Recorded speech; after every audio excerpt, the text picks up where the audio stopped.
Yeah, Friday! You have reached episode 47 of the Ranting Weight Watcher.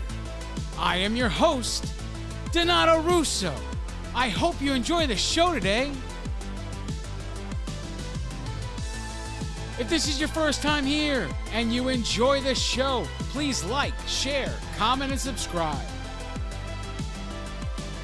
If the podcast app you're listening on allows you to rate the show, please leave a 4-star or 5-star rating.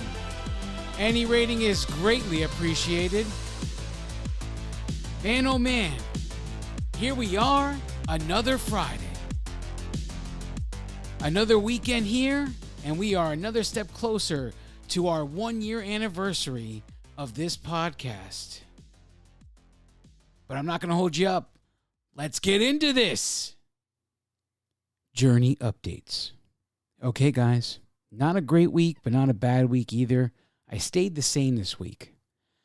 It's not technically 3 gains in a row, but it sure feels that way. It feels like a loss. I'm not going to lie to you guys. It feels like a loss this week. I mean, well, not a loss. It feels like a gain. I should say it like that. A loss rather than a win. That's what I was meaning when I said that. But so far, for the month of July, I am up 2 pounds for the month. Total loss since January 2019 is 130.4 pounds. The pounds remaining to get to the small goal of the 253-pound mark is 12.2 pounds. The pounds remaining to get to the next WW milestone, which is the minus 150 mark, that is 19.6 pounds. And the pounds remaining to get to our big goal, which was to lose 200 pounds and reevaluate my life from then, 69.6 pounds. You know, I mean, there are many people that would say, hey, it's anytime you don't gain, it's a win. But I got to say, this feels like second place. When it's 0, it feels like second place. And I'm going to talk a little bit about that today. We're going to break down how the smart point system can also, it's like a double-edged sword, but we're going to get into that right now. I'm titling this episode today, When Points Become Problems. I was in a workshop just a couple of nights ago, whatever it was. And someone in the workshop told a story. And it made me think. You know, this point system is a wonderful thing. Don't get me wrong. I love it. It's probably one of the best systems out there. If you're not willing to count calories and all that stuff, it just makes life simple. The whole point system idea makes life simple. So this woman goes on to tell a story about going to a restaurant. I want to say it was called Spaghetti Factory, but it could have been called Pasta Factory. I don't exactly remember the name of the restaurant. So she goes on to tell the story about going there and expecting to eat something, but I guess it didn't work out in her favor. So she chose something else. She knew what she was getting herself into, so it wasn't like she was surprised. But after the dinner and everything like that, she ended up negative 57 points after it was all said and done. But she was talking about, you know, how this affected her and all this stuff. But I really commend her because she not only did she tracked it all. That's number one. So in order to be negative 57 points, you have to honestly track the entire thing. When she was telling the story, the first thing I thought, and I wrote down here is, I was proud of her for honestly tracking the entire situation. Because there's so many other people that never would have put it on the tracker because they're embarrassed by it. And they just want to pretend it never happened. This never will help you. And we're going to get into that a little bit later. It's never going to help you on the journey to feel like that. But for her to go to be in the situation, I'm not sure if it was a surprise situation where she said she was expecting to go somewhere else, or she was expecting to eat something different, like a different part of the menu that wasn't available or something. I can't remember exactly the situation, but either way, she had plans to do one thing and it didn't work out. And how many of you know when you can make the best plans in the world and it doesn't mean it's going to work out, right? I mean, you can do whatever you want. There's some people out there say, we make plans and God laughs. I'm not sure if this applies to something that God would take into consideration for plans, but that's another story altogether. We're not going to get into that today. But I was really proud of her for facing the situation, dealing with the truth, tracking as it was, and regardless of the result, that's what she did. She did everything she was required to do. And it made me realize how much the point system, as beautiful as it is, can be horrifying at the same time. Now, I want to get into that in a second, so don't go anywhere. I'll be right back.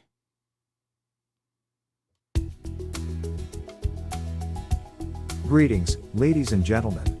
Thank you so much for listening to the Ranting Weight Watcher. If you would like to connect on social media, we would love to connect with you. On the Weight Watchers Connect app, search for @Ranting Weight Watcher. All of our other social media links can be found at www.therantingweightwatcher.com. You can also email the show, say hello, or share your story with us. Send your emails to therantingweightwatcher@gmail.com. We look forward to hearing from you. Are you interested in Ranting Weight Watcher merchandise? The Ranting Weight Watcher merchandise store is officially open for business.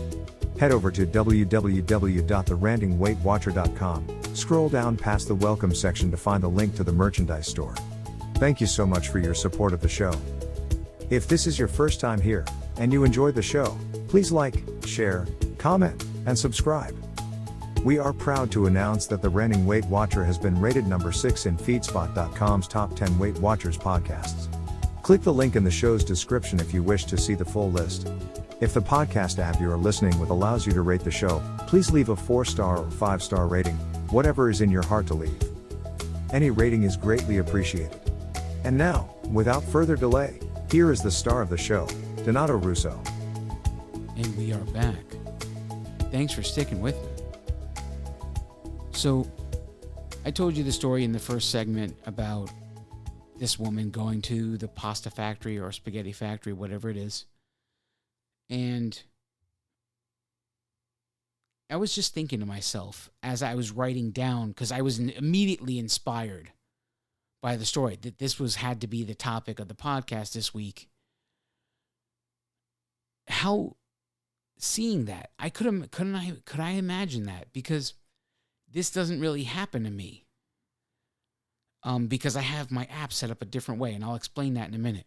To open the app every day after something like that and see negative points, negative 57 points, because she used all her dailies and all of the weeklies, and she was shot.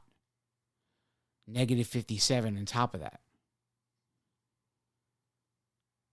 And I couldn't imagine going through that and then having to open app the next day and see that. And quickly I thought, wow, this point system, as beautiful as it is, it could be horrifying and, not motivational at all.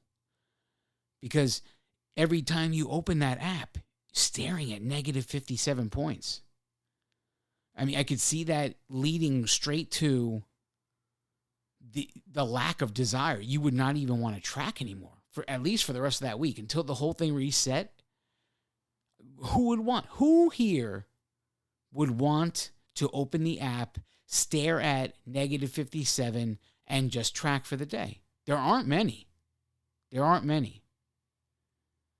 But what does Weight Watchers say is the key to success?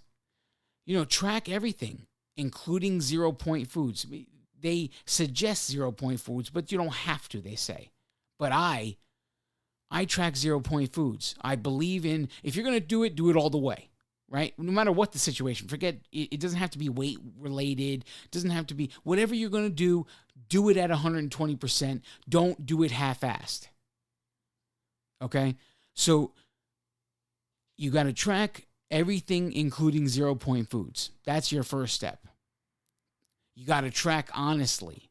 So when you make bad choices, they got to go in there. You can't pretend like it didn't happen because it did happen. And you know what? Lying in your tracker only lies to one person, because who else is looking at your tracker? Is someone else opening your phone every day to stare at what you ate? No, that's your personal information. So when you lie on your tracker, and I'm saying the word lie because if you're avoiding adding it, it's the same as lying, because it's not what actually happened. And so lying on that tracker, who's it fool? It's not fooling anybody else because no one else is looking at it. It's only fooling you. And you know what? The majority of people out there wouldn't track it. And then on top of that, they would forget that this even happened. Days and days later, when the scale went up, they would forget that this instance ever happened. I mean, why would you remember it? Why would you remember it? You didn't track it. You pretend it didn't exist. By the end of the week, it's not going to exist in your mind. Selective memory. We're only going to track what we want to remember we tracked. Or we're only going to track what we want others to know that we tracked. Doesn't make any sense. None of it makes sense because this whole journey is about making you a healthier person. It's not about appeasing others. It's not about making anybody else proud of you. It's not about gaining the support or the love or the adoration of anybody else. It is about creating the healthier you, the person that you dream to be, realizing that person can be real and going after that person. That's what this is all about. This entire journey is about that. So if you're lying on your tracker, who are you lying to? Only yourself. You're only fooling yourself. Because you know what? You could tell, even if you were telling someone, even if somebody was looking at your tracker, you can tell someone you're doing something a certain way until you're blue in the face. But in the end, if you're not showing the results, people are going to raise one eyebrow and say, what's going on here? If the tree doesn't bear fruit, it's a worthless tree. Okay? They're going to notice right away you're not producing results, and maybe what you're saying is complete bullshit. Doesn't take much to realize when somebody's lying or when somebody's not facing the truth of their situation. And the last thing you do when it comes to tracking, the last thing you can do that would lead to success is pre-tracking everything you know is going to happen before it happens. Don't wait until after you put it in your mouth. Track it ahead of time. Track dinner when you're eating breakfast, kind of a thing. Or even before you eat breakfast. I've said it before, I'll say it again. Because I eat so systematically, I track my entire week on Sunday night or Sunday afternoon even. The entire week, Monday through Friday, is tracked on Sunday night. And it's because I eat very regimented. I eat the same foods all the time, every Monday, Tuesday, Wednesday, whatever day it is. I eat the same foods the same way on every day. And because of that, I can get all the tracking done and out of the way, and I don't have to think about it. It's all about execution. I drew up my game plan. Now it's all about execution. And that's what it could be for you. You can do all this tracking. You can get it all out of the way. You could even pre-package all the stuff. Like if I know I'm having a cup of grapes every day, they have these little containers with, screw-on lids that whatever it holds, it's 1 cup. Right? And so what's the serving size of a the serving size of grapes is 1 cup. So if you put your grapes in this little container and you just put the lid on, you stick it in the fridge and you do 5 of them, and you know you're going to have grapes every day, it's just grab and go. There's no measuring anymore. All of that's done. And the more things you eat that can be packaged like this and pre-measured because the little container is a certain measurement, and you know all you got to do is fill the container, put the lid on, and you're done. That's all there is to it. So pre-track and be prepared. And these are all ways to succeed at tracking. And tracking honestly is part of it. Regardless of what it shows you on that screen, that negative 57, as much as it's going to hurt to see that for the next 7 days or 5 days or whatever days is left of your week when that happens. Now, we're going to take another break. And when I come back, I want to talk about the possible ways we can use to defeat the mind games that the point system can play with us. Because there are ways to make it so that, yeah, maybe you went negative, but we're going to fix it. Okay? Now, don't go anywhere. We'll be right back.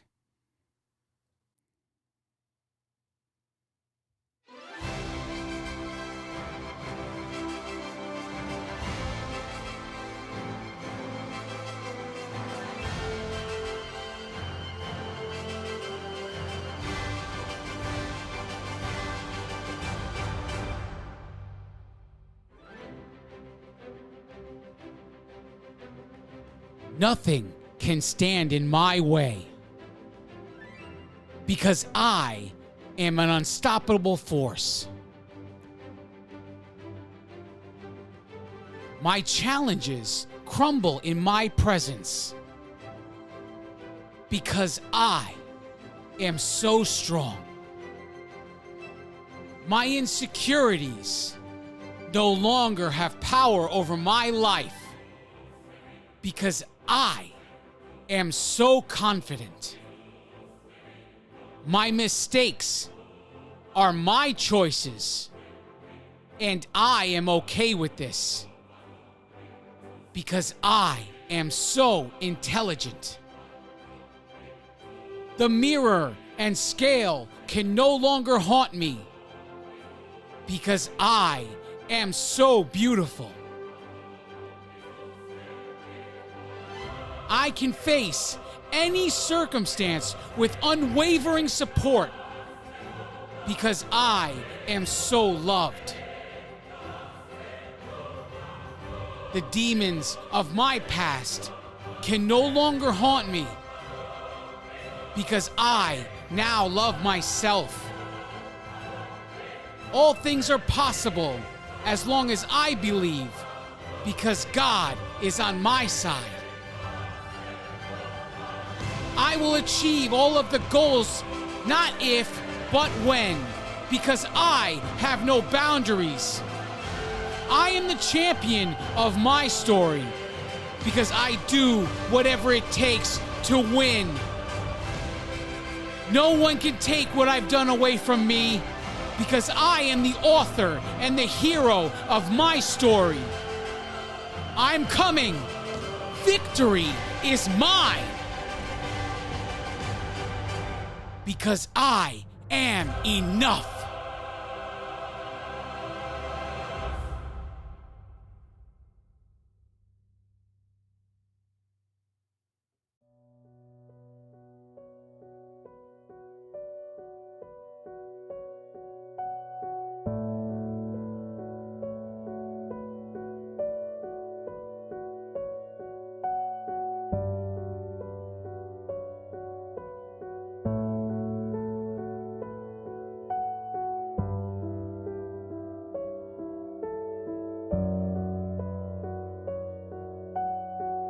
And we are back. Thank you. Thank you for sticking with me. So we just went over some of the negative effects of this whole point system and the keys to success in the whole point system. So now I want to talk about winning the mind games. I can't help but think how negative of a situation this could possibly be.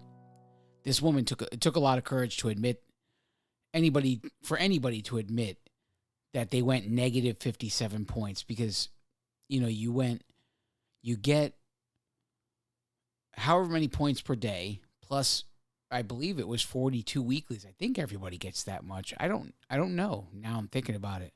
But I had 42 weeklies when I had my app set up for that. I that's what I had.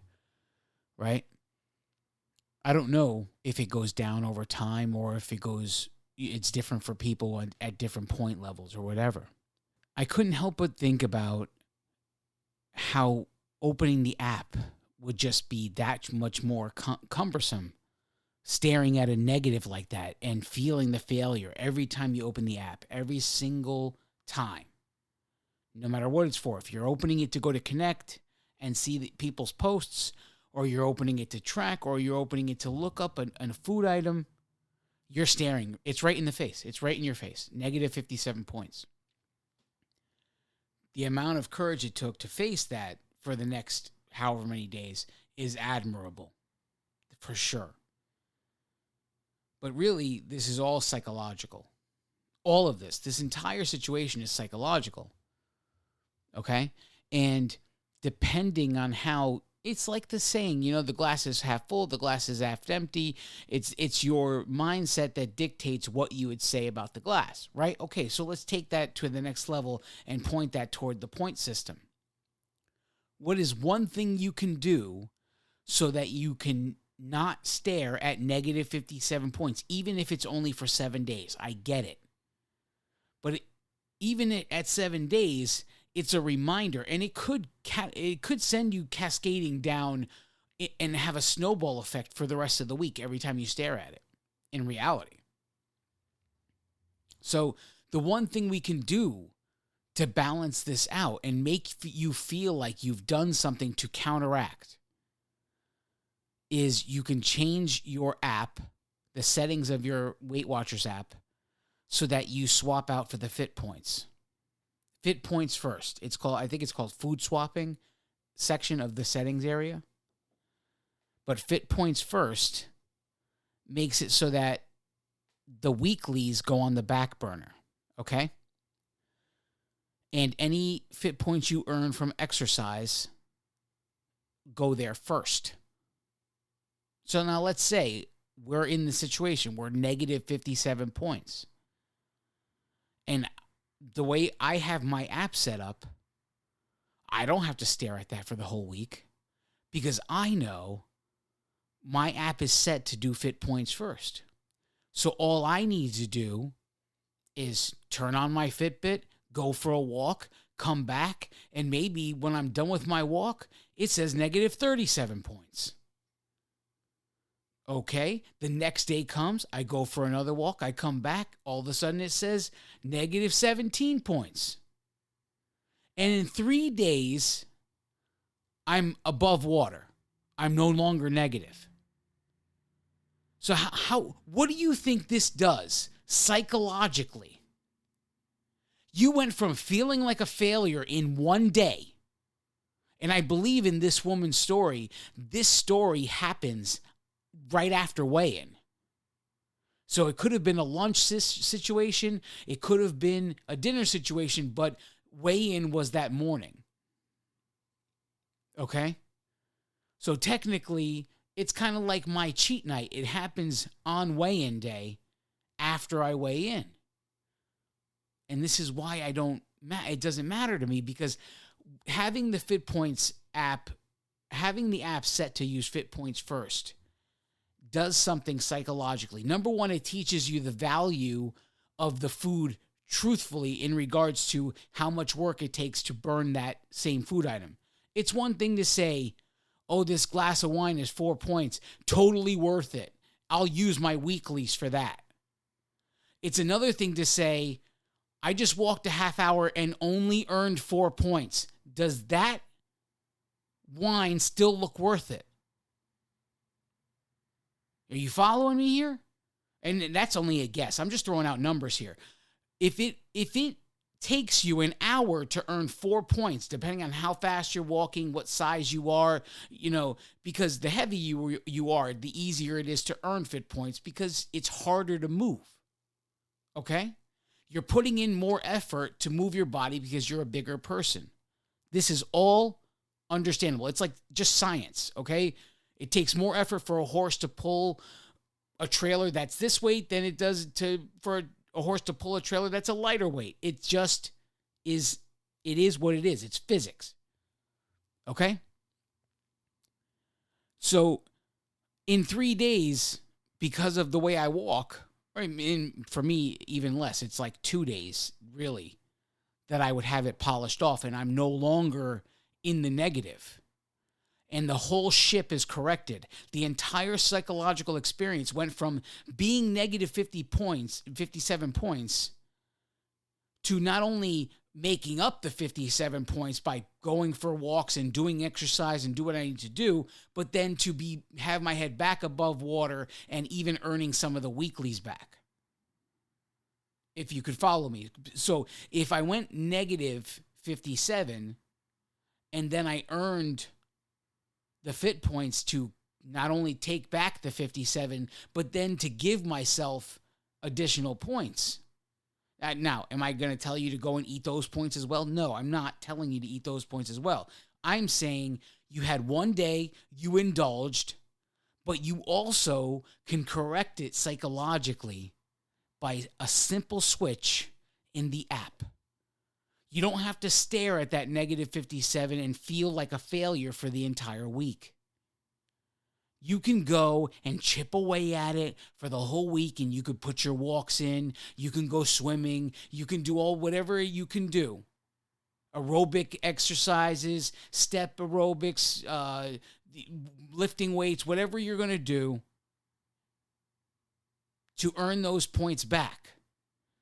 You indulged. You went negative 57, and in 2, 3, 4 days, you not only fixed it, your head's above water, and you're psychologically in a completely different place. You no longer feel like a failure. You feel like a success. Because you started the week off so far underwater, you feel like you're drowning from one meal. But then you went and you put the work in and you did what it took and you chipped away and you got your head back above water and you feel like a success just for that alone. There's people that feel like a success just because they chose to go to a workshop. So if they feel like a success for that, then if you can turn around negative 57 points into a positive just by flipping a switch and putting in some work, why not? Why not? Everything we do so many things that are psychological. And you know what? The things that I think are psychological games in this to make you feel like you're winning in Weight Watchers, there's so many more than just the fit points part of the app, okay? This is just to fix a big problem you created. But there's so many other mind games we play. And you're going to laugh. Okay, so here's a story. We were on Weight Watchers when we lived in Connecticut. This is before we moved to Florida. We were on Weight Watchers. And we were going, and my wife was doing well. She had lost 50 pounds. I was doing okay. I think it was like 25, 30 pounds I had lost. And one day, my wife says, "Oh, we're going to have a great dinner tonight." She's like all excited about it. And I'm like, "Okay, what are we having?" And she's like, "Oh, you'll see. She won't tell me what it is. And so I'm like, "Okay, what is she making?" And I'm getting curious now because listen, if it smells bad, I'm not going to eat it. I don't care what it is. I don't care how good it is for me. If it smells bad, I'm not going to eat it. That's the number one rule if you're feeding me. Number 2 rule if you're feeding me is if it is a weird texture, I'm not eating it either. All right. And it's just, I don't know. There's certain things, the texture of certain things. Like there's people that love avocado. And I can't take the texture. I can't just take a spoon, stick it in an avocado, and then put it in my mouth. I just can't do that. It's so nasty to me. But I love guacamole, and I eat it every day. So you mash that sucker up, and I love me some guacamole, but I will not eat avocado slices. It's just completely different. The texture is completely different.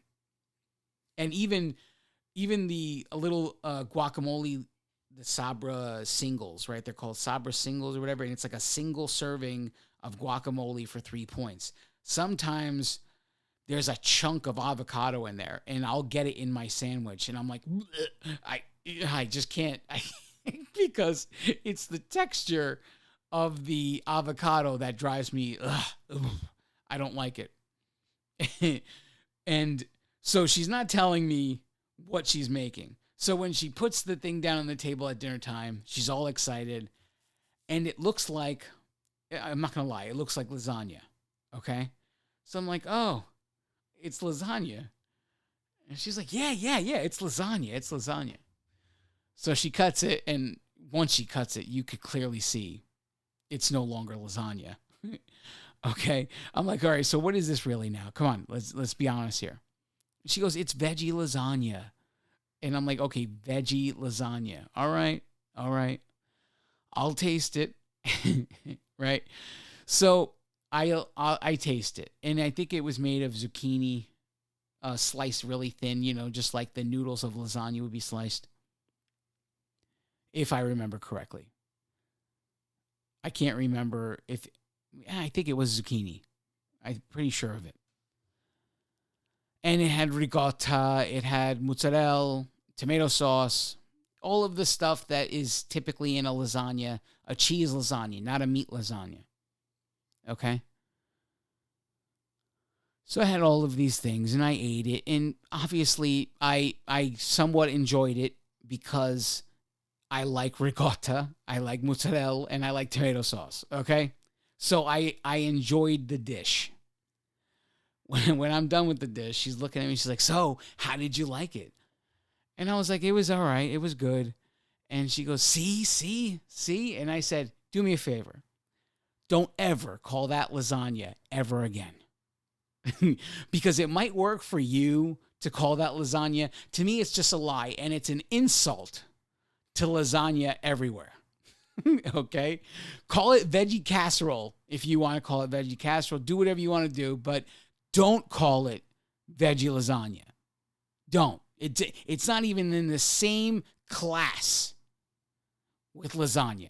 Lasagna is on just another level. In this veggie stuff you're trying to portray as lasagna, no, not happening. Don't do it. What do you think? You could just take veggies, stack them up, and stick ricotta on it and some mozzarella, and you think you could call it lasagna because that's what makes lasagna? Come on with that stuff. I'm not playing these games. So, I mean, there's so many things like this. That we play these mind games with ourselves to make us think. I mean, for God's sakes, I was in a workshop just a couple of weeks ago, and there was a woman in there talking about how you can make a carrot taste like a hot dog. And make carrots taste like bacon in an air fryer. I mean, come on. What are we doing here? And I guess if it works and it gets you to eat a carrot instead of a hot dog, I'm like, eat the hot dog, just eat it less. Come on, you can do this. You can eat in moderation. We can have a hot dog once in a while. A real one. I mean, come on here. Let's really think about this. And then there's zoodles. Let's not even zucchini noodles, and you want to pass this off as pasta? Forget about it. It's not pasta. Don't call it pasta. Call it whatever you want to call it. Listen, I'm not into those mind games. If you're into those mind games, fine, go ahead. But don't push that on me. Don't push that on me. When I eat pasta, I eat it like once a week, okay? On Sunday, and I want the real thing. I want real pasta. I want real tomato sauce. That's what I want. I only have it once a week. That's the way life goes. This is the balance between living a healthy lifestyle and living unhealthy, okay? This is the difference. Finding that balance between the healthy stuff and the unhealthy stuff and knowing when to say no to the unhealthy stuff, that's the healthy lifestyle. Not going one way all of the time and never going back, but being disciplined enough to say, once in a while, to say, no, not today. I'm not eating that today. We're not in a place where we can eat that item today. I hope I made you laugh a little bit today, with my stories on the psychological games we play with food. So as I sit here and think about this, I am pretty sure, over the past, last 3 episodes, including this one, or 4 episodes including this one, we have dug pretty deep into the mindset aspect of this weight loss journey we claim to be on. And I don't think that there's any more angles for me to explore on the mindset side of these things. Now, if I'm inspired in another angle, then by all means, I will come to you with another episode with yet another angle on the mindset side of this journey. But if I don't, then we're going to move on to other things. Now, I guess this is what I'm really trying to say.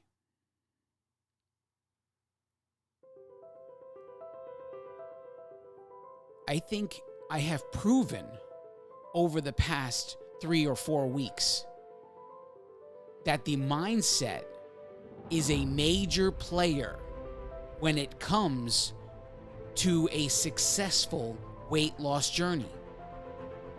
Not only managing the emotions, but mastering when it is legitimate or when is it in our mind when things are going wrong. And if we have pain from the past, to finally confront it and say, hey, listen, I'm not really hungry here. I'm medicating X, Y, and Z from my past. And if that's what you're doing, you gotta do the healthy thing to deal with those things from the past. Or maybe they're in the present. Maybe they don't have to be in the past. Maybe it's something that just recently happened to you and you're avoiding it and you're choosing food to medicate or distract you from that issue. Listen, it's never going to work. Food only fixes one problem: starvation. And if you're listening to my show, you're not dealing with starvation. Let's face this. Let's be real here. We need to do what's required to finally defeat the demons of our past, the problems we have, because food is never going to fix them. Now, whether that's going to a doctor or going to therapy of any kind, then do it. If you feel like that's the right thing, do it. I'm not a doctor. I'm not going to tell you either way. But what I'm telling you is figure out what it is. If it's from the past, go and dig deep and find out what event is causing all of this. If it's from the present, dig deeper and find out what event it is. And know that every time you're hungry, every time you're emotional and you're going for that food item, that's medication. That's not going to fix the problem. That's making new problems. That's all it's doing. We have to fix what really caused this issue in the first place. We can't distract ourselves from it anymore. If you ever want true success in what it is you're trying to do, you need to address what it is that caused you to be in this place in the first place. I can't tell you what that is. I could only point you in the right direction. I love each and every one of you. God bless you all.